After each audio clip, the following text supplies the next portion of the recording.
కూడా వచ్చిన మీ అందరికీ వందాలండి. ప్రార్థన చేసుకుని ముగించుకోండి, మొదలు పెట్టుకోవచ్చు. మమ్మల్ని ఎట్లుగా ప్రేమించిన పనులకు ముందు మా తండ్రి, ఈ పరిశుద్ధమైన శ్రేష్టమైన బంగారు పాత్రకు వందలు స్తోత్రం చేయించుకున్నాం దేవస్థానం. మేము మొదలు పెట్టుకుంటున్నాగా నువ్వే సహాయం చేయండి. ప్రభాతమైన ఎన్నిక లేని వాళ్ళం, ఏ యోగ్యత లేని వాళ్ళు, అర్హత లేని వాళ్ళు ప్రభావ అటువంటి బిడ్డలబట్టి మీ చిత్తానుసారంగా వాడుకునే విధానం పాటలతో స్థుతించడానికి, మహిమపరచడానికి కృషి నడిపించండి ప్రభా. నిన్ను మాత్రమే స్థుతించడానికి, యెహోవాను స్థుతించడం మంచి తండ్రి ప్రభా. పాటలతో మనం స్థుతించడానికి ఆలోచించడం కృషి నడిపించుకుని ప్రభా ఇంకా అంతరాలతో సఫలం రావడానికి త్వరగా శ్రద్ధ చేర్చడానికి కృషి నడిపించు. యేసుక్రీస్తు వారి విలువైన నామములో మిక్కిలి వినయంతో ప్రార్థిస్తున్నాం కని తండ్రి, ఆమేన్. స్నేహితుల నుంచి 70 పాటల ద్వారా దేవుని పరిశుద్ధ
అని చిన్న పుస్తకం నుంచి 16 కీర్తన పాడుతున్నాం.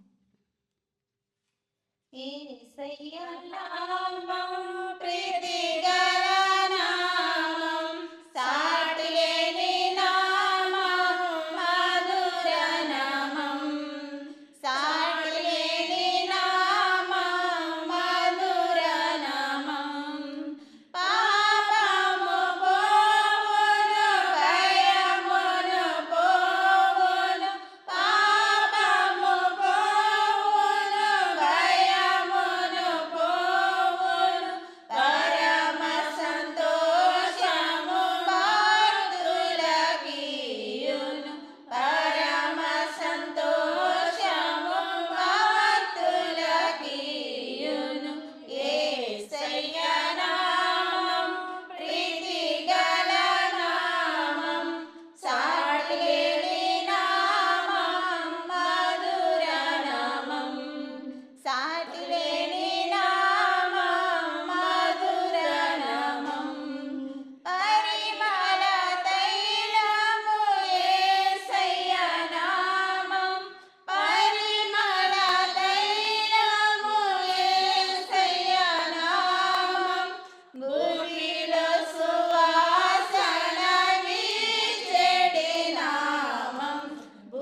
యేసుక్రీస్తు నామంలో కూడి వచ్చిన మీ అందరికీ నా వందనాలండి. మళ్ళీ రెండు రెండు వారాల తర్వాత మళ్ళీ నిండుగా కనిపిస్తున్నారు. ఇలాగే ఉంటే సంతోషం. ఏం లేదు, తీర్మానం చేసుకున్నాం కదా మనం. తీర్మానం చేసుకుంది నాతో కాదు కదా! కదండీ! మనుషులతో కాదు కదా! ఎవరితో మన సంబంధం? ఆయనతో. కాబట్టి జ్ఞాపకం ఉంచుకోండి. సరే, పోయిన బుధవారం ఏం చెప్పుకున్నాం? చాలా తక్కువ మంది ఉన్నారు కదా, గుర్తుందా? ఆ!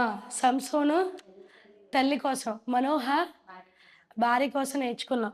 ఆమె పేరు రాయబడలేదు గానీ, తన భర్తని ప్రోత్సహించింది కదా! ఎంతమంది సన్నిధికి తన భర్తలు రావడానికి ప్రోత్సహిస్తున్నారు? ఎంతమంది మంచి మాటలు తన భర్తలకు చెప్తున్నారు? అని చెప్పి అనేకమైన విషయాలు మాట్లాడుకున్నాం మనం. ఒక భార్య భర్తకి ఎటువంటి విషయాలు చెప్పాలి? ఇక్కడ మనోహ భార్య తన భర్తకి మంచి విషయాలు చెప్పిందంట. దేవుని గురించిన విషయాలు చెప్పిందంట. అందుకనే ఆసక్తి కలిగింది. రావడానికి, సన్నిధికి రావడానికి, దేవుడి దగ్గర రావడానికి దేవుడు కృప చూపించాడు. ఈరోజు నీవు చెప్పే మాటలో నీ భర్తకి ఆసక్తి కలిగిస్తుందా? ఆలోచింపచేసే మాటలుగా నీ మాటలు ఉంటున్నాయా? లేకపోతే విసుగు తెప్పించేయి, చిరాకు తెప్పించేయి, ఇలా మన మాటలు ఉంటున్నాయా అని చెప్పి మనం గత వారంలో మాట్లాడుకున్నాం. మన మాటలు ఎటు రీతిగా ఉండాలంట? ఒకవేళ నీ భర్త రావట్లేదా సన్నిధికి, నువ్వు నీ భర్త కోసం ప్రార్థన చేయాలి. నీ భార్య రావట్లేదా సన్నిధికి, నువ్వు నీ భార్య కోసం ప్రార్థన చేయాలి. ఎందుకంటే కుటుంబంగా ఎప్పుడైతే సన్నిధికి వస్తామో, నీ కొట్లు ధాన్యంతో నింపబడతాయంట. కొదువేమి ఉండదు. ఎప్పుడైతే కుటుంబంగా దేవుడి సన్నిధికి వస్తావో, అప్పుడు నువ్వు నీ జీవితంలో కొదువ అంటే లోటేమీ ఉండదు. కాబట్టి నీకు లోటు లేని కుటుంబంగా నువ్వు ఉండాలి అనంటే, కుటుంబంగా దేవుడి సన్నిధికి వస్తే, అప్పుడు దేవుడి దీవెనలు, ఆశీర్వాదాలు పొందుకోవడానికి కారణం ఉంటది. ఒకే ఒక్క మాట చూపిస్తాను. పేతురు రాసిన పత్రిక. ఒక భర్తకి ఎటువంటి మనం విషయాలు చెప్పాలి? పేతురు రాసిన పత్రిక మొదటి పేతురండి. పేతురు రాసిన పత్రిక 3వ అధ్యాయం, తీసారమ్మ 215 పేజీ నెంబర్. పేతురు రాసిన పత్రిక మొదటి పత్రిక 3వ అధ్యాయం ఫస్ట్ నుంచి చూద్దామండి. అటువలే స్త్రీలారా, మనకే చెప్తున్నాడు పౌలు, అటువలే స్త్రీలారా మీరు మీ స్వపురుషులకు లోబడి ఉండుడి. ఎలా ఉండాలంట? మన పురుషులకు మనం లోబడి ఉండాలి. అందువలన, ఎందువల్ల? ముందు ఏం చెప్తున్నాడు? లోబడి ఉండమంటాడు. అందువల్ల అంటే లోబడి ఉండడం ఉంటే దానివల్ల ఏమొస్తుందో చూడండి. అందువలన వారిలో ఎవరైనాను వాక్యమునకు అవిధేయులైతే, మీ భర్తలు కానీ లేకపోతే మీ భార్యలు కానీ వాక్యానికి అవిధేయులైతే, అంటే వాక్యం తెలియలేకపోతే, దేవుడి గురించిన మాట తెలియలేకపోతే, ఒక అన్యుడైతే, అప్పుడు నువ్వేం చేయాలంట? వారు భయముతో కూడిన మీ పవిత్ర ప్రవర్తనను చూచి, నీ ప్రవక్తను చూచి వాక్యము లేకుండానే తమ భార్యల నడవడి వలన రాబట్టబడవచ్చును. ఎలా రాబట్టబడవచ్చునా? కేవలం వాక్యం లేకుండానేనంట. ఈ మాట భలే చక్కగా అనిపించింది నాకు చదవగానే. ఎందుకంట వాక్యం లేకుండానే ఒక మనిషి దేవుడిని అంగీకరించాలి, దేవుళ్ళకి రావాలి అంటే వాక్యమే అవసరం లేదంట. నేను చెప్పట్లేదు, అది పౌలు చెప్తున్నాడు మాట. అందుకని మీకు చూపించాను నేను. ఏంటంట? వాక్యం లేకుండానే నీ భర్త దేవుడిని అంగీకరించవచ్చు. ఎలాగా? అయితే ఎలాగా? అవి నీ భర్తని పవిత్ర ప్రవర్తనను చూచి, నీ పవిత్రమైన ప్రవర్తన చూసి నీ భర్త మారి దేవుళ్ళలోకి రావడానికి అవకాశం ఉంటుంది. కేవలం వాక్యం వల్లే కాదని పౌలు చెప్తున్నాడు. వాక్యం లేకుండా నీ భర్త దేవుడిని అంగీకరించే సన్నిధిలోకి రావాలంటే నీ ప్రవర్తన బాగుండాలి. చాలామంది రక్షింపబడడానికి చాలామంది సాక్ష్యాలు ఉంటాయి. నేను దేవుడిని గురించిన మాటలు విన్నాను, రక్షింపబడ్డాను. లేకపోతే దేవుని యొక్క పాటల వల్ల నా మనసు కరిగి కేవలం పాటల వల్ల దేవుడిని అంగీకరించి రక్షణ పొందానని చాలామందికి రక్షణ పొందడానికి వాళ్ళ సాక్ష్యాలుంటాయి. ఎందు నిమిత్తం దేవుడిని అంగీకరించారు. వాళ్ళ కొన్ని సంఘటనలు బట్టో, దేవుడు చేసిన కార్యాలను బట్టో దేవుడిని అంగీకరిస్తారు. బాప్తిసం తీసుకుంటారు కదా! దేవుడిని అంగీకరించడానికి కేవలం వాక్యమే కాదు, కేవలం ఒక భార్య పవిత్రమైన ప్రవర్తన బట్టి భర్త మారే అవకాశం ఉంటదంట. పౌలు ఎంత చక్కగా చెప్పాడండి. దేవుడు వాక్యం అక్కర్లేకుండానే మన ప్రవర్తన వల్ల భర్త మారుతాడు. లేదా భార్య మారుతదంటే మన ప్రవర్తన మరి ఎలా ఉంటుంది? ఈరోజు ఆలోచించేద్దాం. పౌలు చెప్తున్నాడు, నీ ప్రవర్తన బాగుంటే నీ భర్త మారుతాడు. నీ లేకపోతే భర్త భర్త ప్రవర్తన బాగుంటే నీ భార్య మారుతది. ఈరోజు మన ప్రవర్తన ఎలా ఉంది? దేవుడి గురించి మాటలు చెప్పక్కర్లేదండ. దానికోసం మనం ప్రయాసన పడక్కర్లేదు. ఏమంటారు, ఒళ్ళు అలసిపోవడం, ఏవో పనులు చేశాడు, కష్టపడ్డం, అయి మొత్తం, ఈ మొత్తం అబ్బే అక్కర్లా. కేవలం నీ ప్రవర్తన చాలు, నీ విధేయత చాలు. నీ స్వపురుషునికి లోబడి ఉండాలంటే కేవలం విధేయత, నీ ప్రవర్తన వల్ల నీ భర్త వచ్చే అవకాశం ఉంటుందని పౌలు చెప్తున్నాడు. దేవుడి వాక్యం లేకుండానే ఈరోజు నీ భర్త రావట్లేదా? లేకపోతే నీ భార్య రావట్లేదేమో. కేవలం వాక్యం లేకుండానే నీ ప్రవక్తను బట్టి దేవుడిని అంగీకరించే అవకాశం ఉందంట. మరి ఈరోజు మన ప్రవక్త ఎలా ఉందో జ్ఞాపకం చేసుకుందాం. పోయిన వారం మనం అదే మాట్లాడుకున్నాం. తన భార్య ప్రవక్తను బట్టి మనోహ దేవుణ్ణి అంగీకరించడానికి కూడా వెంబడి వెళ్ళడానికి అవకాశం ఉంది. నీ భర్తకి ఎలాంటి మాటలు నువ్వు చెప్తున్నావు, చిరాకు తెప్పించే పక్కింటి కబుర్లు, అక్కడ జరిగినాయి, ఇక్కడ జరిగినాయి, అలా కొనుక్కున్నారు, ఈ కొనుక్కున్నారు, ఇవి కాకుండా నీ భర్తకి ఎటువంటి మాటలు చెప్తున్నావు నువ్వు? దేవుడి గురించిన మాటలు చెప్తున్నావా? అప్పుడు నీ భర్తకి ఆసక్తి కలిగిన దానికి భర్తను ప్రోత్సహించే వాళ్ళుగా భార్యలు ఉండాలి కదండి. భర్తని ప్రోత్సహించి అంటారే, ప్రతి వాళ్ళు విజయవాళ్ళగా ఆడది ఉంటుంది అంటారు. అందుకనే నీ భర్తను సన్నిధికి రావాలన్నా, నీ భార్య సన్నిధికి రావాలన్నా, వెనకాల నువ్వు నడిపించాలంటే మంచి మాటలు, ఆసక్తికరమైన మాటలు, ప్రోత్సహించే మాటలు ఉండాలని మనం పోయిన వారం చెప్పుకున్నాం కదా. మనం సంసోను తల్లి కోసం నేర్చుకున్నాం పోయిన వారంలో. ఈరోజు భార్య కోసం నేర్చుకోవచ్చు.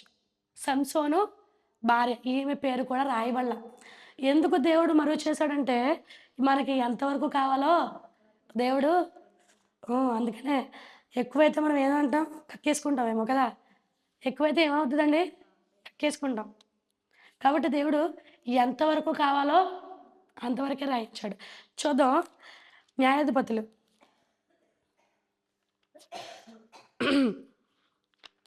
న్యాయాధిపతులు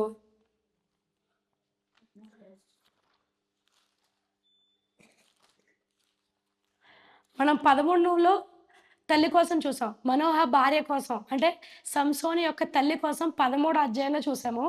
ఇప్పుడు భార్య కోసం, అంటే ఈలోపు పెరిగాడు, పెద్దవాడైపోయాడు, పెళ్లి వయసుకు వచ్చేసాడు అనమాట. 14వ అధ్యాయం వచ్చేసరికి ఫస్ట్ నుంచి చూద్దాం. న్యాయాధిపతులు 14వ అధ్యాయం మొదటి నుంచి. సంసోను తిమ్నాతుకు వెళ్ళి తిమ్నాతులో ఫిలిస్తీన్లకు కుమార్తెల్లో ఒకతను చూచెను. అతడు తిరిగి వచ్చి తిమ్నాతులో ఫిలిస్తీన్ల కుమార్తెలో ఒకతను చూచితిని, మీరు ఆమె నాకు ఇచ్చి పెండ్లి చేయవలని తన తల్లిదండ్రులను అడిగాడంట. ఏమని? నేను ఫిలిస్తీన్లో ఒక అమ్మాయిని చూశాను, ఆ అమ్మాయి నాకు ఇచ్చి పెళ్లి చేయమని తన తల్లిదండ్రుల్ని అడుగుతున్నాడంట. ఫిలిస్తీన్లు అంటే ఎవరండి? అన్యులు కదా. ఇశ్రాయేలు దేవుడి జనాంగం. మన శత్రువులు ఫిలిస్తీన్లు, ఇశ్రాయేలు శత్రువులు ఎవరు? ఫిలిస్తీన్లు. అయితే వెళ్ళి ఎవరిని చూశాడంట? శత్రువుల పిల్ల కావాలంటున్నాడు సంసోను. అప్పుడు తల్లిదండ్రులకి చెప్పాడంట. ఏమని? నేను ఫిలిస్తీన్ల అమ్మాయిని చూశాడు. యాక్చువల్గా ఇశ్రాయేలు సున్నతి పొందిన వాళ్ళని పెళ్లి చేసుకోవాలి కదండి. వాళ్ళ కుమార్తెల్ని అన్యులకు ఇవ్వకూడదు, అన్యుల కుమారుల్ని వీళ్ళు పుచ్చుకోకూడదు. అదేంటి? సున్నతి పొందిన వాళ్ళు, అంటే దేవుని నమ్మిన వాళ్ళని, అన్యుల్ని పెళ్లి చేసుకోకూడదు. కానీ ఇక్కడ సంసోను ఏం చేశాడంటే అన్యుడు శత్రువుల పిల్లల్ని చూశాడు. చూసిందే కాకుండా ఏమడుగుతున్నాడు? తల్లిదండ్రులకి చెప్తున్నాడు ఏమని, నేను ఆ పిల్లని ఇష్టపడ్డాను కావాలని. మామూలుగా అయితే సంసోను చాలా బలవంతుడు. మనకు తెలుసు కదా! ఎంత బలం ఉందంటే 7 జడలు అల్లితే ఎంత ఒత్తుగుంటదండి. తన బలమంతా ఎక్కడుందంట? తన జుట్టులో ఉంది. నాజీరు చేయబడి దేవుడికి ప్రత్యేకింపబడినవాడు గాబట్టి, తన బలమంతా జుట్టులో ఉందంట. జుట్టు ఎంత బలం ఉందంటే 7 జడల అల్లిక గలంత బలం ఉందంట. అంత బలమున్న సంసోను తన తల్లిదండ్రులకెళ్ళి శత్రువుల పిల్ల కావాలి అనగానే తల్లిదండ్రులకి చెప్తున్నాడంట. చెప్పడం ఆ మాట పక్కనెట్టండి. మామూలుగా సంసోను విషయానికొత్తే, సంసోను చాలా బలవంతుడు కాబట్టి చెప్పనవసరం అవసరం లేదు తల్లిదండ్రులకి కదా! తనకి ఏదైనా సాధ్యమే. అంత బలవంతుడు కాబట్టి ఎళ్లి తీసుకొచ్చేద్దామా, లేకపోతే ఏదో ఒకటి చేసి ఆ అమ్మాయిని పెళ్లి చేసుకోవడమో, ఏదో ఒకటి చేయొచ్చు. ఆ అవకాశం ఉంది సంసోన్‌కి. ఎందుకు? బలవంతుడు కాబట్టి. ఎవరి సాయం అవసరం లేదు. కానీ ఏం చేశాడు? తల్లిదండ్రులకి చెప్పాడు. ఈరోజు చాలామంది యవ్వనస్తులున్నారు నేటి జనంలో. ఎంతమంది తల్లిదండ్రులకు చెప్తున్నారు? ఆలోచన చేద్దాం. ఏదన్నా ఈ విష్ ఈ విషయంలోనే కాదు గానీ, ఏ విషయంలో అయినా, ఒకవేళ చదువు విషయంలో అయినా, దేని విషయంలో అయినా తల్లిదండ్రులకి ఎంతమంది చెప్తున్నారు? ఇక్కడ చాలామంది యవ్వనస్తులున్నారు కాబట్టి, నేను ఈ సందర్భాల కోసం చెప్తున్నాను. ఎంతమంది నీ తల్లిదండ్రులకి విధేయులై ఉంటున్నారు? ప్రతి విషయాన్ని నీ తల్లిదండ్రులు ఎంతమంది చెప్తున్నారు? కదండీ! ఎంతమంది తల్లిదండ్రులకు చెప్తున్నారు ఈ రోజుల్లో? లేదు కదా! ఇష్టం వచ్చిందా రహస్యంగా ఉండి చాలామంది జరిగించేవాళ్ళు చాలామందున్నారు. చెప్పాల్సిన అవసరం ఏంటి? అన్నీ నా చేతుల్లో ఉన్నాయి గదా! ఒక వయసొచ్చిన తర్వాత అన్నీ ఆళ్ళ చేతుల్లోకి తీసుకుంటారు. అన్నీ నాకు తెలుసు. నేనెవరికీ చెప్పవసరం లేదు అని ఒక ఆలోచనతో ఉంటారు. కానీ సంసోను బలవంతుడు, యవ్వనస్తుడు. కానీ తన తల్లిదండ్రులకి ఎలా ఉన్నాడంట? లోబడి ఉన్నాడు. నేటి నేటి సమాజంలో ఉన్నవాళ్ళు చాలామంది తల్లిదండ్రులకు లోబడి ఉంటున్నారా? మీ జీవితంలో జరిగే ప్రతి విషయాన్ని, ప్రతి రహస్యాన్ని నీ తండ్రికో లేతే తల్లితో షేర్ చేసుకుంటున్నారా మీరు? లేతే దాస్తున్నారా? జ్ఞాపకం చేసుకోండి. ఇక్కడ సంసోను అన్ని అవకాశాలున్నాయి. బలవంతుడు. తనకు అసాధ్యమైంది లేదు. వెళ్లి తీసుకొచ్చి చటుక్కుమని తీసుకొచ్చేయొచ్చు. కానీ ఏం చేశాడు? తల్లిదండ్రులకి విధేయత. ఎందుకు? అలా పెంచిందామె తల్లి కదా! దూత ముందుగానే చెప్పాడు. ఏమని? నీ కడుపున ఒక మగబిడ్డ పుడతాడు. నాజీరు చేయబడతాడు. ద్రాక్షరసమే కానీ నువ్వేం ముట్టకూడదు. ఎలా పెంచాలి? ఎట్టి రీతిగా పెంచాలి అని దేవదూత అన్నీ ఒక రూల్స్ చెప్పెళ్ళింది. కాబట్టి ఎలా పెంచారంట సంసోన్ని? దేవదూత చెప్పినట్టుగానే పెంచారు కాబట్టే విధేయత చూపించి తల్లిదండ్రులకి బాధ్యతతో అమ్మా నేను ఒకళ్ళని ఇష్టపడ్డానని చెప్పి చెప్పాడు. ఈరోజు ఇక్కడున్న యవ్వనస్తులు ఎంతోమంది ఈ విషయమే కాదు ఎన్ని విషయాలు షేర్ చేసుకుంటున్నారు మీ పిల్లలు. జాగ్రత్త. నీ తల్లిదండ్రులకు నువ్వు లోబడకపోతే సామెతల్లో ఉంటది. అలా కళ్ళు లోయకాకులు పీకుతాయంట. నీ తల్లిదండ్రులకి నువ్వు లోబడి ఉండలేదా? ఆకాశంలో ఉన్న లోయకాకులు నీ కళ్ళు పీకుతాయంట. కాబట్టి జాగ్రత్త. నీ తల్లిదండ్రులకి అన్ని విషయాలు షేర్ చేసుకోండి. ఆళ్ళు మంచి చెప్తారు కదండీ! ఎప్పుడు చెడేం చెప్పరు. మనకి మంచే చెప్తారు. కాబట్టి వాళ్ళతో అన్ని విషయాలు మనం షేర్ చేసుకోవాలి. రహస్యం ఏది మన దగ్గర ఉండకూడదు. మన పరమందు తండ్రి దగ్గరికైనాని, నీ తల్లిదండ్రుల దగ్గర గాని రహస్యం అనేది దాచబడదు. మరుగై ఉండదంట. రహస్యం అనేది ఎప్పటికైనా తెలియబడతది. రహస్యం అనేది దాచబడకపోదు. మరుగైందది తెలియబడకపోదంట. కాబట్టి ఈరోజు కాకపోతే రేపైనా ఎల్లుండైనా ఖచ్చితంగా తెలుస్తది కాబట్టి నీ తల్లిదండ్రులను దోషిగా నిర్దోషిగా పిలవబడకముందే నీ తల్లిదండ్రులతో నువ్వు పంచుకోవాలి. ఎంతమంది బాధ్యత కలిగి ఉంటున్నారో ఈరోజు మనం సంసోను కోసం నేర్చుకుందాం. అయితే 14 వచనం 14 అధ్యాయం 3 వచనం చూద్దాం. వారు నీ స్వజనుల కుమార్తెలోనే కానీ నా జనుల్లోగానే గాని స్త్రీ లేదనుకుని సున్నతి పొందని ఫిలిష్తీయుల నుండి కన్యకను తెచ్చుకున్నట్టుకు వెళుచున్నావా? మన స్వజనుల్లో లేరా? లేకపోతే నా జనుల్లో లేరా? నా వైపోళ్ళు లేరా? లేదా మీ నాన్న వైపోళ్ళు లేరా? వెళ్ళి అన్ని జనులను తెచ్చుకుంటున్నావేంటి నువ్వు? అందుకు సంసోను ఆమె నాకు ఇష్టమైనది గనుక ఆమెను నా కొరకు తెప్పించమని తన తండ్రితో చెప్పాడు. ఒకటే మాట. ఆమె నాకు ఇష్టమైంది కాబట్టి ఆమె నా కోసం తెప్పించండి. అయితే ఫిలిష్తీయులకేమైనా చేటుకై యెహోవా చేత అతడు రేపబడినన్న మాట అతని తల్లిదండ్రులు తెలుసుకోలేదు. అయితే ఈ వచనం మనం పట్టుకోవాలండి.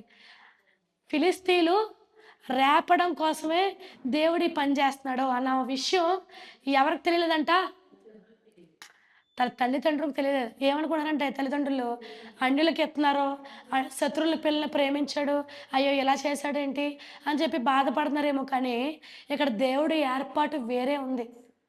అన్యజనుల నుంచి ఏర్పాటు చేసుకోవడంటే రేపడానికే అంటే దేవుడి ప్రణాళిక ఉంది కాబట్టి అన్య స్త్రీల్లో పిల్లల్ని చూసి ఇష్టపడ్డాడనమాట. 5వ వచనం. అప్పుడు సంసోను తన తల్లిదండ్రులతో కూడా తిమ్నాతునకు పోయి, తిమ్నాతు ద్రాక్ష తోటల వరకు వచ్చినప్పుడు కొదమ సింహం అతని ఎదురు బొబ్బరించుచు వచ్చెను. అయితే సరే ప్రేమించాడు, ఇష్టపడ్డాడు, తల్లిదండ్రులకు చెప్పాడు. ఎక్కడికెళ్తున్నాడంటే బయలుదేరి పెళ్లి చూపులకెళ్తున్నారనమాట కలిసి. అయితే పెళ్లి చూపులకి బయలుదేరినప్పుడు దారిలో ఏమొచ్చింది? కొదమ సింహము ఎదురొచ్చింది. ఎదురు రాగానే సంసోను మనకు తెలిసిందే కదా! సంసోను బలం తెలిసిందే. ఏం చేశాడంట? యెహోవా ఆత్మ అతన్ని ప్రేరేపింపగా అతని చేతిలో ఏమీ లేకపోయినను ఒకడు మేకపిల్లను చీల్చినట్టు అతను దాన్ని చీల్చెను.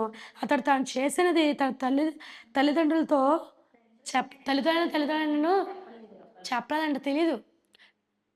కొడుకు యొక్క బలం తల్లిదండ్రులకు తెలీదు.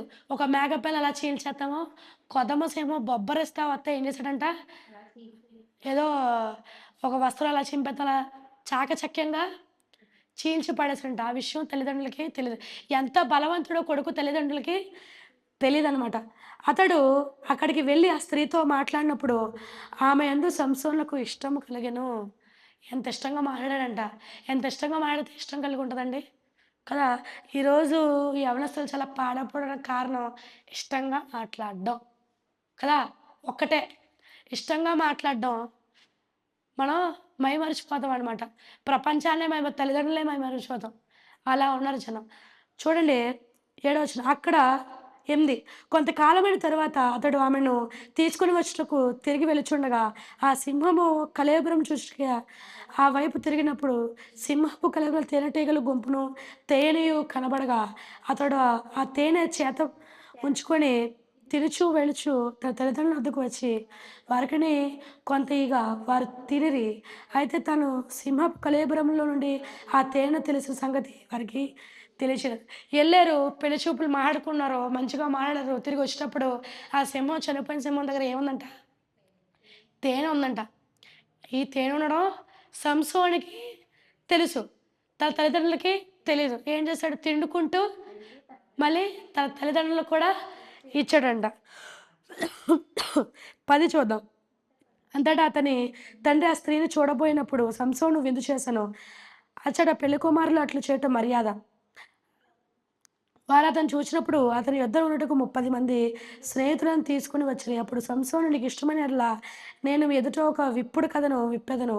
మీరు ఈ కథ విందు 7 దినముల్లో దాని భావం నాకు తెలియజేసిన యెడల నేను 30 సన్నపు నారబట్టలు 30 దుస్తులు మీకు ఇచ్చేదను. మీరు దాన్ని నాకు తెలుపలేకపోయిన యెడల మీరు 30 సన్నపు నారబట్టలను 30 దుస్తులను నాకివ్వాలని వారితో చెప్పగా వారు మేము ఒప్పుకుందుము. ఇప్పుడు కథను తెలియజేయమని కాగా అతడు బలమైన దానిలో నుండి తీపి వచ్చును, తిని దానిలో నుండి తిండి వచ్చును ఆమె. ఈ 3 దినముల్లోకి వారు ఇప్పుడు కథను భావం చెప్పలేకపోయిరి. అయితే చూద్దాము. ఇప్పుడు కథనే ఇప్పుడు పెళ్లి చూపులు అయిపోయింది. ఇప్పుడు తర్వాత ఘట్టం ఏంటి? పెళ్లి. ఆ రోజుల్లో 7 రోజులు పెళ్లి. ఇప్పుడంటే ఒక రోజే చేసుకుంటున్నారు కదండీ! ఒక రోజులో పెళ్లయిపోతుంది. ఆ రోజుల్లో 7 రోజులు. అంటే ఇప్పుడు వస్తున్నాయి కదా! సంగీత్ పార్టీలు ఏయి వస్తున్నాయి కదా! మెహందీలు. అలాగా 7 రోజులు విందు జరుగుతుంది. 7 రోజులు విందు జరుగుతున్నప్పుడు అక్కడ వచ్చిన జనం వాళ్ళందరికీ ఒక పొడుపు కథ యేసాడు సంసోను. ఏంటంటే బలమైన దాని నుండి తీపి వస్తది. తిను దాని నుండి తిండి వస్తది. ఎప్పుడైతే ఈ పొడుపు కథ విప్పుతారో 30 నార వస్త్రములు ఇత్తాం. ఒకవేళ మీరు ఇప్పలేకపోతే మీరు నాకు ఇవ్వాలని అన్నాడనమాట. మీరు ఇంటికెళ్తారో చదవండి. సమయం లేదు కాబట్టి నేను చెప్తున్నాను. పొడుపు కథ విసిరాడనమాట అక్కడొచ్చిన వాళ్ళందరికీ. 7 రోజులు విందు జరిగింది. 7 రోజుల్లోపు మీరు దీనికి సమాధానం చెప్పండి. ఆ 7 రోజుల్లోపు మీరు ఆ సమాధానం చెప్పకపోతే, ఆ వస్త్రాలు మీరు నాకు ఇవ్వాల్సి ఉంటది అని చెప్పినప్పుడు, అక్కడ పెద్దలందరూ మాట్లాడుకున్నారు. బుర్ర బద్దలు కొట్టేసారు గానీ వాళ్ళకి సమాధానం తెలియదంట. తెలియనప్పుడు ఏం చేశారంటే, పెళ్లి కుమార్తె దగ్గరికొచ్చారంట. "నీవు నీ నీ పెనిమిటి ఇలాగ విప్పు కథ పొడిచాడమ్మా. నువ్వు ఎళ్లి మాకది ఎంత ఆలోచించినా మాకది ఆలోచన రావట్లేదు. నువ్వు ఎళ్లి నీ భర్తని స్నానం చేసి, దువ్వి మాకది చెప్పేవంటే మేము ఎళ్లి చెప్తాము" అని అన్నారనమాట. ఎంత బావుందండి. ఏం చేయాలంట? ఎళ్లి దువ్వాలంట.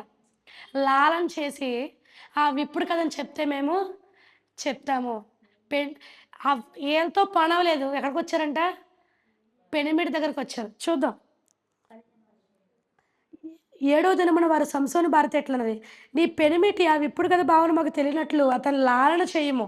లేని యెడల మేము అగ్నితో మిమ్మల్ని నిన్ను మీ నాన్నే వారిని కాల్చివేయుదుము. కాల్చేసేత్తాము. నువ్వు చెప్తే దీని నుంచి తప్పించుకుంటా లేకపోతే నిన్ను మీ నాన్నే కాల్చేత్తాం అనగానే భయపడిపోయింది పెళ్లి కుమార్తె. అప్పుడే పెళ్ళయింది. ఏంటిది అనుకుండి భయపడిపోయింది. భయపడిపోయింది గానీ ఒక్క ఆలోచన చేయలేదు. ఏంటంటే ఇదే ఎళ్లి తన భర్తతో సంసోన్‌తో చెప్తే సంసోన్ ఏం చేసాడు? చాలా బలవంతుడు కాబట్టి దెబ్బకే ఆళ్ళందరిని నశింపజేసేత్తాడు. ఒక గుద్దుతో. మోషే కొట్టాడే మిద్యాన్ని ఎళ్లి గుర్తుందండి మీకు? మోషే ఒక గుద్దుతో చంపాడంట మోషేను. అంటారే ఒక గుద్దొద్దు నీకు ఒక అరగుద్దు చాలని. కదా! సినిమాలో చాలా మంది అంటారు. కానీ సంసోను ఎంత బలవంతుడంటే ఆళ్ళందరిని చిటికలో వాళ్ళందరిని నశింప చేయగల బలము సంసోనుకుంది. కానీ తన భర్త బలాన్ని చూడకుండా ఏం చేసిందంట? వాళ్ళు చెప్పిన పనికి ఆలోచించి భయపడిపోయింది. మన దేవుడు ఎంత గొప్పవాడో, ఎంత బలవంతుడో మన దేవుడికి చెప్పుకోవడం మానేసి మనం ఏం చేస్తామంటే, చుట్టుపక్కలోళ్ళకి, ఆ పక్కోళ్ళకి ఎవరో మన బాధ తీర్చరండి. కదా! అంత సమయం లేదు, అంత ఓపిక లేదు ఎవరికీ. కలిగిన శ్రమను, నీకున్న ఆర్థిక ఇబ్బందును బలవంతుడైన దేవుడితో చెప్పుకోవడం మానేసి, నీ చుట్టుపక్కలకో, నీ బంధువులకు చెప్పుకుంటే ఏమీ రాదు. నీ ఎవరి యందు ఆశ్రయం ఉంటదంట? ఎవరి నమ్మిక ఉంచాలంట మనం? దేవుడు రాజుల్ని ఆశ్రయించడం కంటే, నరుల్ని ఆశ్రయించడం కంటే యెహోవాను ఆశ్రయించుట మేలు. ఇక్కడ ఎవరిని ఆశ్రయించింది? తన భర్త బలవంతుడన్న విషయం మర్చిపోయింది. మర్చిపోయి ఏం చేసింది? ప్రాణభయంతో ఏమో మా నాన్న నన్ను చంపేత్తారేమో అని చెప్పి ఎళ్లి భర్త దగ్గరికి నిట్టూర్పు విడిచింది. ఏడుపు ఏడిసింది. ఏమని? 7 రోజుల పిల్లలు 7 రోజులనే ఏడుపు మొదలెట్టింది. కదా! పెళ్ళయి 7 రోజులు కూడా అవ్వలేదు. ఏడుపు మొదలెట్టింది. చూద్దాం. 16వ వచనం. కాబట్టి సంసోను భార్య అతని పాదాల యొద్ద పడి ఏడ్చుచు, నీవు నన్ను ద్వేషించదు గానీ ప్రేమించలేదు. మొదలెట్టిందంట. నువ్వు నన్ను ద్వేషించావు, ప్రేమించలేదని. ద్వేషించాడండి. పెళ్లి చూపులకు బయలుదేరినప్పుడు ఏం చేశాడు? కొదమ సింహం అడ్డొస్తే ఏం చేశాడు? ప్రేమించాడు కాబట్టే కదా! అంత సాహసం చేసి పెళ్ళికి బయలుదేరాడు. కానీ ఏం చేసింది? అది రాబట్టుకోవడం కోసం నిట్టూర్పులు ఊడ్చిందంట. అంటారే ఏదైనా రాబట్టుకోవడం కోసం ఎదవేడుపులు ఎడతాం మనం. కదా! ఏవైనా రాబట్టుకోవడం కోసం, ఎంత పని చేయడానికి కోసం ఓసారి ఏం చేద్దాం? దిగజారిపోతాం. ఎంత పని చేయడానికైనా. తన భర్త బలవంతుడన్న సంగతి మర్చిపోయింది. బలహీనమైన అధిపతుల మీద ఆధారపడి, భయపడి ప్రాణభయంతో నిట్టూర్పులు విడిచింది. 7 రోజులు అవ్వకుండానే ఏడుపు మొదలెట్టిందంట భర్త దగ్గరికెళ్ళి. భర్త అంటాడు, నా తల్లిదండ్రులకే చెప్పలేదు నేనిది. నీకెలా చెప్తాను నేను? ఎంత గౌరవం ఇచ్చాడంటే తల్లిదండ్రులకి. భర్తకే కరిగిపోలా సంసోను. చాలామంది పెళ్ళైనాక అంటారు కదా! సహజమే. ఇది నేను చెప్పట్లేదండి. పెళ్ళయిన తర్వాత అటు వెళ్ళిపోయావురా, కట్టేసుకున్నావురా, తిరిగేస్తున్నావురా అని చాలామంది అంటా ఉంటారు. సహజంగా జరిగేయే చెప్తున్నాను నేను. ఎవరిని ఉద్దేశించి మాట్లాడట్లేదు. నువ్వు మారిపోయావు, నీ భర్త మాట వింటున్నావు, తల్లిదండ్రుల మాట వినట్లేదు అనే చాలామంది అంటున్నారు ఈ సమాజంలో కదా! కానీ సంసోను ఏం చేశాడంట? తల్లిదండ్రులకి ఇచ్చిన గౌరవం అది. మర్యాద. అంటాడు, వచ్చింది ఏడుతుంది. "నువ్వు నన్ను ప్రేమించట్లేదు. నేనంటే ఇష్టం లేదు. నన్ను మర్చిపోయావు. నన్ను వదిలేసావు. నన్ను ద్వేషించావు. నేనంటే ఇష్టమే లేదు." ఏది ఇంకా పెళ్ళయ్యి 7 రోజులు కూడా అవ్వలేదు. కదా! పెళ్ళయ్యి ఇంకా 7 రోజులు అవ్వలేదు. "నేనంటే నీకు ఇష్టం లేదు. నువ్వు నా మాట పట్టించుకోవట్లేదు, నన్ను పక్కనెట్టేసావు అని ఏడో రోజు ఏడుతూ మొదలెట్టిందంట. కానీ సంసోన్ అన్నాడు, నా తల్లిదండ్రులకే నేను చెప్పలేదు. ఎంత మర్యాద ఇచ్చాడు. కరిగిపోలా. లాలన చేసి దువ్వేస్తే కరిగిపోలేదామె. ఏమంటున్నాడు సంసోను, నా తల్లిదండ్రులకే చెప్పలేదు. నీకెలా చెప్తాను? ఎంతోమంది తల్లిదండ్రులకి విధేయతగా జీవిస్తున్నారండి ఈ రోజుల్లో కదా. ఎంతోమంది పెళ్ళైనాక తల్లిదండ్రుల మాట వింటా తల్లిదండ్రులకి లోబడి కట్టుబడి ఉంటున్నారు ఈ రోజుల్లో ఎంతమంది. సంసోన్ ఇక్కడ అంటున్నాడు, నా తల్లిదండ్రులకి ఎంత మర్యాద ఇస్తున్నాడు. చూద్దాం 17 ఏడో దినమున ఆమె అతను తొందర పెట్టినందున అతడు ఆమె దాన్ని తెలియచేయనగా ఆమె తన జనులకు ఆ విప్పుడు కథను తెలిపెను. ఇంకా ఏడుతుంది చూడలేకపోయాడు. ఏం చేయాడంట, సర్లే తొందర పెట్టున్నాడు. చూద్దాం 17లో తొందర పెట్టినందున, తొందర పెడుతుంది ఏడుతుంది కదా అని చెప్పేసి ఏం చేశాడు, సర్లే కదా అని చెప్పాడు. ఆ చెప్పుతో వల్ల ఎంత కారణమైందంటే తన మరణాన్నే కోరి తెచ్చుకుందంట. చెప్పాడు, వెళ్ళి ఏం చేసి మోసుకుండి తిరిగి వెళ్ళి తన జనులకి చెప్పే. తన జనులంట, తన జనులు ఏంటండి కదా, ఫిలిస్తీన్లు ఎవరు, తన జనులే. నువ్వు ఇశ్రాయేల్ని పెళ్లి చేసుకున్నాక నువ్వు ఎవరి జనం అవుతావు, అంతే కదా. అది రూలు. నీ భర్తను పెళ్లి చేసుకుని నువ్వు ఎక్కడ ఉండాలి, అత్తగారింట్లో ఉండాలి. నీ భర్త ఇంక నీకు సర్వస్వం కదా. కానీ ఇక్కడ ఏం చేసిన తన జనులంట, అంటే తన భర్తను విడిచిపెట్టి ఫిలిస్తీన్ల వైపు ఇంకా మగ్గు చూపి వాళ్ళని ఆలోచన చేసి ఎక్కడ మరణం అయిపోతావు, నేను నా తండ్రి నశించిపోతావేమో అని చెప్పి తన తల్లిదండ్రులకి నశించిపోతామని ఆ విషయాన్ని చెప్పేసిందంట. వీళ్ళు ఏం చేశారు, ఇంక తెలిసిపోయింది కదా, తెలిసిపోయింది వీళ్ళు చెప్పారంట. తేనె కంటే తీపైంది ఏది, సింహం కంటే బలమైంది ఏది చెప్పారు. అంటే ఆన్సర్ ఏంటి, తేనె సింహం అనమాట. చెప్పేశారు. నా దూడతో దున్నకపోయిన ఎడల అంటాడు 18లో, నా దూడతో దున్నకపోయిన ఎడల నా విప్పుడు కథను విప్పలేక ఉందురని వానితో చెప్పాను. ఇక్కడ మీకు అర్థమైందా, గుచ్చాడు అనమాట. నా దూడతో దున్తే కానీ మీకు అవ్వలేదు అంటే ఇక్కడ ఏమర్థమవుతుంది మీకు, ఎవరా దూడ అంటే, అంటే నా వైపు నుంచి మీరు వస్తే కానీ మీకు అది తెలియలేదు, అంతేగాని మీ అంతటి మీరు అది చెప్పలేదు. నా భార్య ఎంత కోపం వచ్చి ఉంటుందండి సంసోనికి. చూడండి 19, యెహోవా ఆత్మ అతని మీద మరలా రాగా అతడు అష్కొలోను పోయి వారిలో 30 మందిని చంపి వారి సొమ్మును దోచుకుని తన విప్పుడు కథను భావం చెప్పినట్లు బట్టలు ఇచ్చి అతడు కోపించి తన తండ్రి ఇంటికి వెళ్ళను. అతని భార్య అతడు స్నేహితుడు. అయితే మీరు ఇంటికి వెళ్ళి చదువుకోండి, విప్పుడు కథ చెప్పేశారు. చెప్పిన తర్వాత ఇప్పుడు ఏం చేయాలి, ఒప్పందం ప్రకారం చెప్తే బట్టలు ఏళ్ళు అవ్వాలి, లేకపోతే సంసోను ఇవ్వాలి. సంసోను కోపం వచ్చింది, మొత్తం అందరినీ హతం చేశాడు. కోపం వచ్చింది కాబట్టి ఏం చేశాడంటే తండ్రి ఇంటికి వెళ్ళాను. బాగా నోట్ చేసి రాసుకుండే వాళ్ళు ఉంటే చెప్తున్నాను చూడండి. 20 వచ్చిన కోపంతో అతడు కోపించి తన తండ్రి ఇంటికి వెళ్ళాను. కోపం ఇంత చేసింది కదా తన భార్య, కోపం వచ్చి మామూలుగా ఏం చేయాలండి, ఒక్కటే ఇవ్వాలి కదా. మామూలుగా మనమంతా ఏం చేస్తాం, నా పరువు అంతా తీసేసావు నువ్వు, నేను ఎంత బలవంతుడిని, నేను ఈ పొడుపు కదనే నా తల్లిదండ్రులు కూడా నేను చెప్పలేదు, నేను నమ్మి చెప్పేటప్పుడు ముందే చెప్పుంటాడు ఏమని, నువ్వెవరికి చెప్పొద్దు, ఎందుకంటే నా తల్లిదండ్రులు కూడా చెప్పలేదు కాబట్టి నేను నీకు చెప్తున్నాను కాబట్టి నువ్వెవరికి చెప్పొద్దు అని చెప్పే ఈ విషయం చెప్పుంటాడు. అయినా సరే భర్త మీద ఏమాత్రం గౌరవం లేకుండా, ఏమాత్రం భయం లేకుండా చెప్పిందంటే ఎంత కోపం వచ్చి ఉంటుంది సంసోన్కి. వచ్చింది అలాగే కోపం వచ్చింది, కానీ ఏం చేయాలంట, లాగిపెట్టి ఒకటి పేకలే. మామూలుగా భార్య భర్తలను కూడా కొట్టుకోవడం సహజమే, కానీ బైబిల్లో చెప్తుంది నీ భర్త మీద సహనం కలిగి ఉండాలి, ఓపిక. అలాగే అంటాడు, నీ స్వపురుషులకు లోబడి ఉండే భార్యలాగా మీ భర్త మాట వినండి, కోపం రేపద్దు. బైబిల్ పౌలు చెప్తాడు, నా మాటలు కాదు.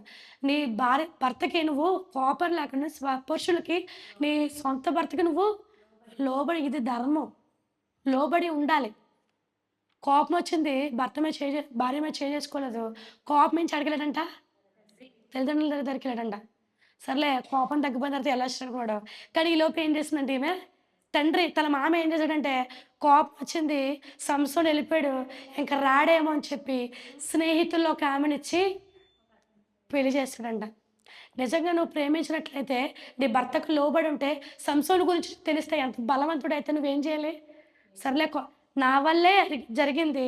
నా భర్త కోపగించాడు. ఈరోజు కాకపోతే రేపైనా వస్తాడు అని నువ్వు కోసం కనిపెట్టుకొని ఉండాలి కదా! ఏం చేసిందంట? వేరొకళ్ళని పెళ్లి చేసుకుందంట. కోపమొచ్చింది సంసోన్‌కి. ఏం చేశాడు? 300 నక్కల్ని తోకలు కట్టి మంటెట్టిచ్చి వదిలేసాడంట. కోపమొచ్చింది. ఫిలిష్తీయుల్ని, నక్కల్ని, తోకల్ని మంటెట్టి గోధుమ చేలలో వదిలేసాడు గోధుమ చేనులోకి. ఫిలిష్తీయులన్నీ మొత్తం అన్నీ మంటలో కాల్చి ఏంటి అని ఈ జనులందరూ మాట్లాడుకున్నారు. ఏంటి? ఏమైంది? ఏం జరిగింది? అనగానే అప్పుడు అంటున్నారు, ఏముంది సంసోను మామ తన భర్తకి, తన భార్యకి వేరొకళ్ళనిచ్చి పెళ్లి చేశాడు. కోపంతో ఏం చేశాడు? 300 నక్కల్ని అంటించేశాడు. ఆ కోపానికి కారణం ఇది అని అనగానే సంసోను ఈ జనులు ఫిలిష్తీయుల జనులంతా ఏం చేశారంట, అయితే కూతురు తండ్రి కూతుర్ని ఏం చేశారు? కాల్చేయండి. చూద్దాం చూడండి.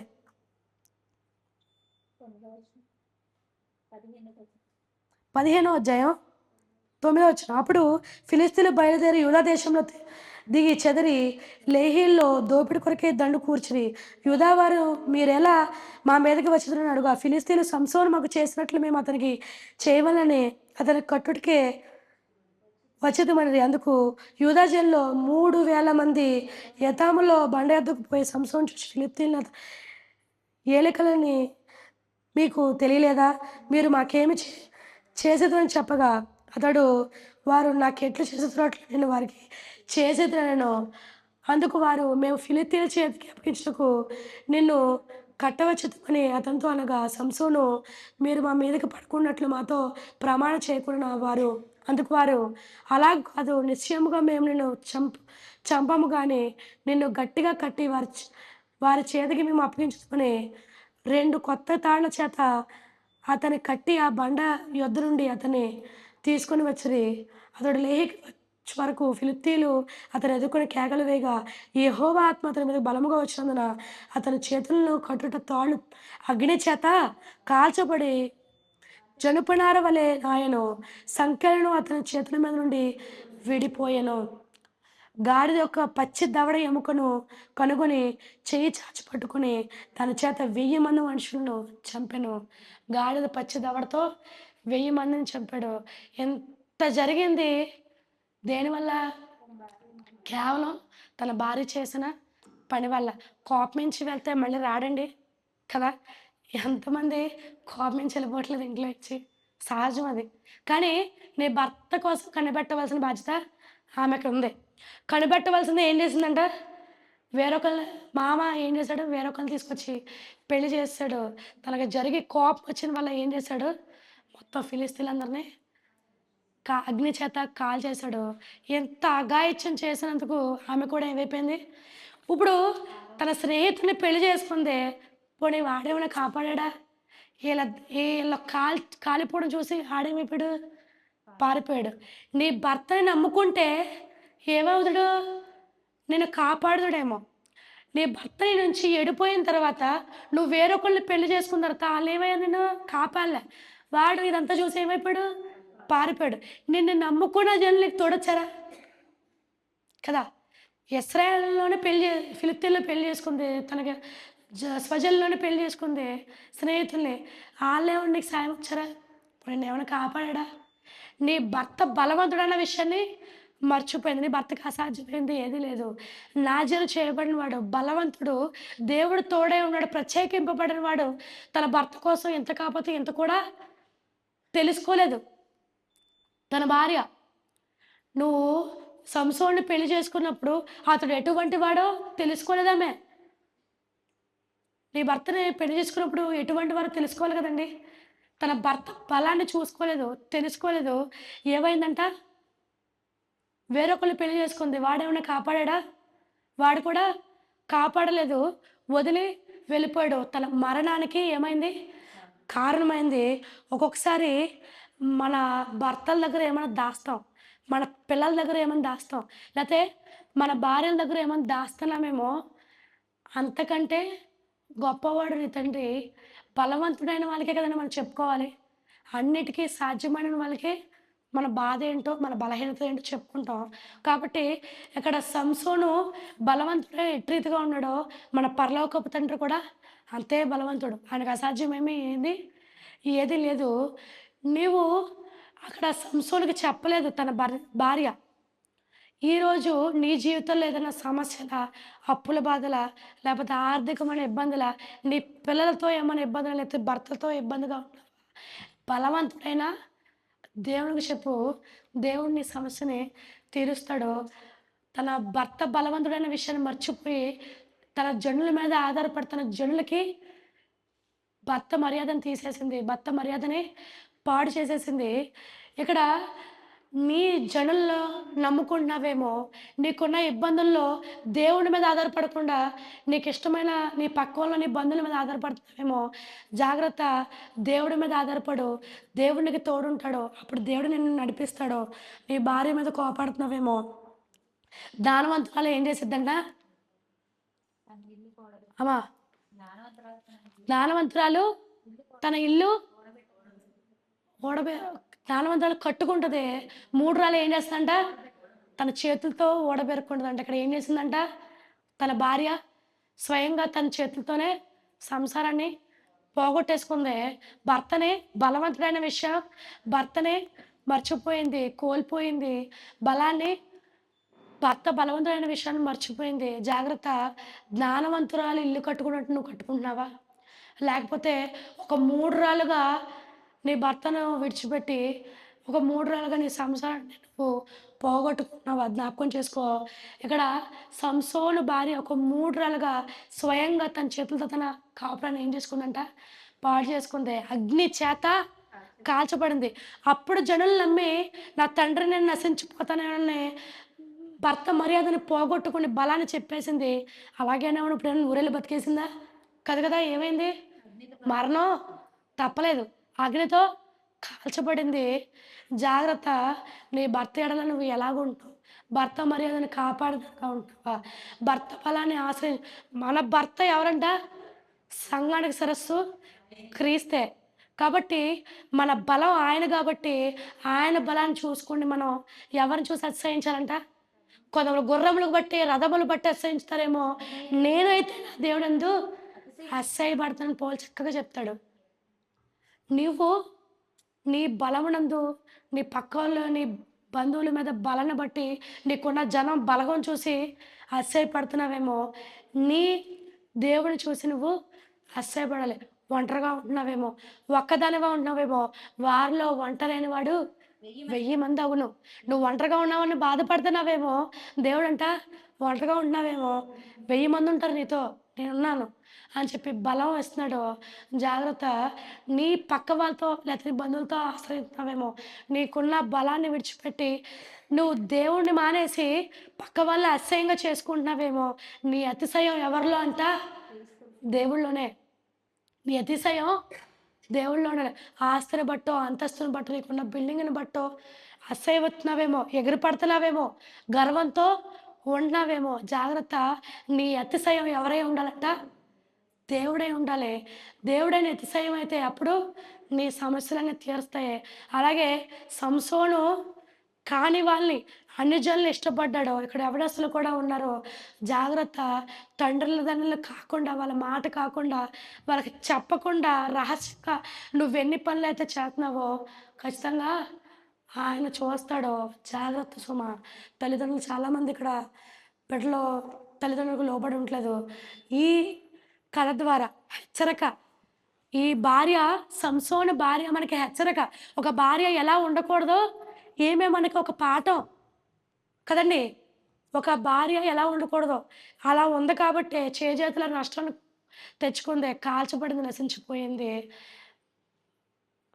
మీరు కూడా ఇక్కడ చాలామంది భార్యలు ఉన్నారు, చాలామంది భర్తలు కలిగి ఉన్నారు, చాలామంది బిడ్డలు కలిగి ఉన్నారు, యవనస్తులు కలిగి తల్లిదండ్రులు, అలాగే యవనస్తులు కూడా ఉన్నారు. జ్ఞాపకం చేసుకోండి. సంసోన్లాగా ఎవరిని పడితే వాళ్ళని కాని వాళ్ళని ఇష్టపడుతున్నావేమో, జాగ్రత్త. నీ తల్లిదండ్రులతో పంచుకో. నీకు రహస్యమైంది ఏది ఉండకూడదు. అలాగే ఇక్కడ భార్యలుగా మనం ఉన్నాం కాబట్టి నీ భర్తలకి లోబడి ఉంటున్నామా అంటున్నాడు. నీ ప్రవక్తను బట్టి వాక్యం లేకుండానే నీ భర్త ఖచ్చితంగా మారతాడో. పౌలు చెప్తున్నాడు, నీ ప్రవక్తను బట్టి నీ భర్త మారతాడో. జ్ఞాపకం ఉంచుకో. వాక్యం అక్కర్లా, పాటలు అక్కర్లా, దేవుడు నడిపింపక్కర్లేదు. కేవలం నీ ప్రవక్తను బట్టి నీ భర్త మాట్లాడతానని వాక్యం చెప్తుంది. మరి నీ ప్రవర్తన ఎలా ఉందో ఈరోజు వాక్యం బట్టి మనం ఆలోచించుకుందాం. నా ప్రవర్తన నా భర్త మార్చేదిగా ఉందో ఒకసారి ప్రార్థన చేసుకుందాం. ఈ వాక్యం ద్వారా ఈ వాక్యం వెనుకల్లో దేవుడు ఆశీర్వదించాలని మిమ్మల్ని హెచ్చరిస్తూ, నన్ను కూడా, నేను ఒక భార్యని కాబట్టి నన్ను కూడా హెచ్చరింపబడుతూ శ్రద్ధగా విన్న మీ అందరికీ వందనాలు. ప్రార్థన చేసుకుందాం.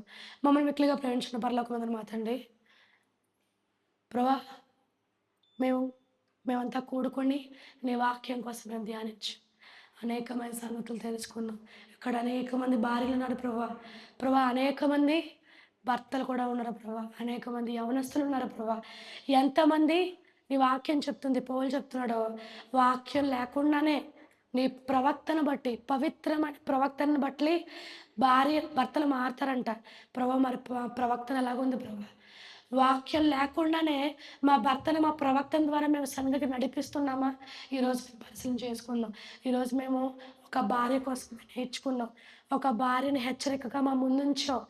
ఆ భార్యని పురాతనైనా మేము అనేకమైన సంగతులు నేర్చుకున్నాం. మరణానికి కొని తెచ్చుకుంది, అగ్ని చేత కాల్చబడింది ప్రభా. మా అతిశయం నీలోనే ఉండాలి. కొందరు గుర్రములు బట్టి, రథములు బట్టి అతిశయిస్తున్నారేమో, కానీ మేము మా దేవుని అసహించుకున్నాం ప్రభా. తన భర్త బలాన్ని మర్చిపోయి తన జొర్రుల మీద ఆధారపడింది ప్రభా. మా బలం నువ్వే, నీ మీద అసహ్యపడుతున్నావు. మా బంధువుల మీద మేము ఆశ పెట్టుకోలేదు, మా జడుల మీద, మా భర్త మీద, పిల్లల మీద ఆశ పెట్టుకోలేదు. కేవలం బలవంతుడమైన నీ కోసమే మేము ఆశ పెట్టుకుని ఉన్నాం. మా భర్తల కోసం మేము ఎంతగానో ప్రార్థిస్తున్నాం, ప్రాధేయపడుతున్నాం. ఈ రాత్రికాల సమయంలో తమ భర్తల కోసం ఎంతమంది అయితే ప్రార్థిస్తూ సన్నిధులకి రావట్లేదని బాధపడుతున్నారో జాగ్రత్త. ఒక భార్యగా నీ ప్రవక్తన ఎలా ఉందో జ్ఞాపకం చేసుకుంటూ ప్రభా, మా ప్రవక్తన బాగుండడానికి కృప చూపించండి. మా ప్రవక్తన వల్ల మా చుట్టుపక్కల ఇరుగు పొరుగు మారుతారు ప్రభు. నీ వాక్యం చెప్తుంది, వాక్యం లేకుండానే భర్త ఎలాగైతే నీలోకి వస్తాడో మంచి ప్రవక్తన వల్ల, అలాగే మా ప్రవక్తన నీలో కట్టబడడానికి కృప చూపించండి. అలాగే యవనస్తులు ఉన్నారు ప్రభా, తల్లిదండ్రులు రహస్యంగా ఏదైనా జరిగిస్తున్నారేమో జ్ఞాపకం చేసుకున్నాం. ఇక్కడ ప్రతి ఒక్క యవనస్తులు ముట్టుకోండి ప్రభా. ఈ వాక్యం ద్వారా మాట్లాడండి. చాలామంది తొట్టిల్లిపోతున్నారు, చాలామంది ప్రభా త్రోవ తప్పుతున్నారు. ఖచ్చితంగా నీ వాక్యం చెప్తుంది యవనస్తులు ఖచ్చితంగా తొట్టిల్లుతారని చెప్పి ప్రభా. యవనస్తుల కోసం కూడా మేము ప్రార్థిస్తున్నాం.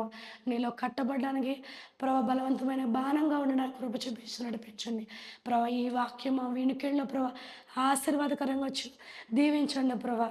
విత్తబడిన వాక్యం దృష్టి ఎత్తుకుపోకుండా కృప చూపించి నడిపించండి. ఈ వాక్యం బిడ్డలు మర్చిపోకుండా ఇంటికి వెళ్ళకుండా నెమరు వేసుకోండి. వాళ్ళ జీవితాల భర్త కోసం ప్రార్థించి ప్రతి ఒక్కరు జ్ఞాపకం చేసుకోండి. మేము మా గృహాలు వెలిచిన క్షేమంగా తిరిగి వెళ్ళడం కృప చూపించమని, సహాయం దయచేయమని యేసుక్రీస్తు వారి విలువైన నామంలో మిక్కిలి వినయంతోడు ప్రార్థిస్తున్నాం మా కన్న తండ్రి. ఆమేన్. అన్నారంటే